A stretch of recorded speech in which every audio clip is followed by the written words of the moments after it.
Hello friends, কেমন আছো তোমরা সবাই? আশা করছি ভালোই আছো।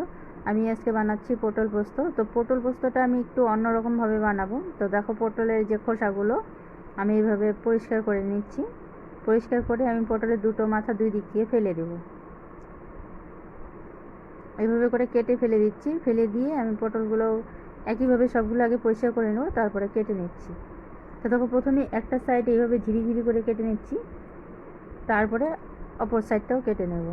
তো খুবই সাবধানে করতে হবে যাতে একদমই পুরো পটলটা মাছ বরাবর কেটে না যায়। মাঝখানটা একটু ফাঁকা রেখে দুপাশে কেটে নিতে হবে। তো আমি একইভাবে সবগুলো কেটে নিয়েছি। অল্প লবণ জলে আমি ভিজিয়ে রাখবো। তো পটলগুলো আগে ধুয়ে নিব। আমি ধুয়ে পরিষ্কার করে নিয়েছি। আর এখানে দেখো, আমি একটা বাটির মধ্যে জল নিয়েছি। জল দিয়ে দিলাম 2 চামচ পরিমাণ লবণ।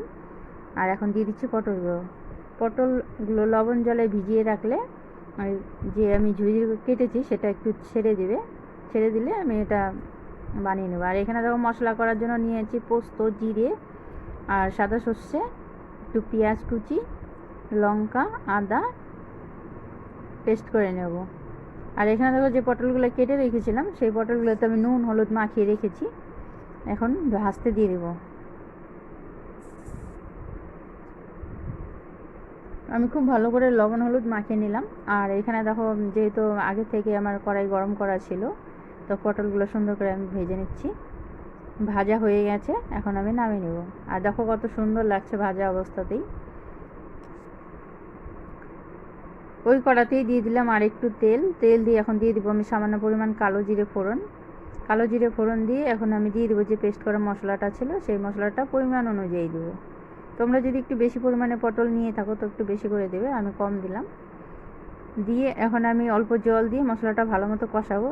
কষানোর জন্য দিয়ে দিলাম পরিমাণ মতো হলুদ, লবণ, আর আমি একটু লঙ্কার গুঁড়ো দিয়ে দিব। সেটা হচ্ছে আমি বাড়িতে যে শুকনো লঙ্কা করে রেখেছিলাম তার গুঁড়ো। আর দিয়ে দিব সামান্য পরিমাণ চিনি। তো দেখো, এই যে শুকনো লঙ্কাটা, এটা কিন্তু কালার হবে না, জাস্ট একটু ঝালের জন্য। মশলাটা বেশ সুন্দর কষানো হয়ে এলে আমি পরিমাণ মতো জল দিয়ে দেবো। তো দেখো, মশলাটা সুন্দরভাবে কষানো হয়ে গেছে। এখন দিয়ে দিলাম আমি পরিমাণ মতো জল দিয়ে পটলগুলো দিয়ে দিচ্ছি।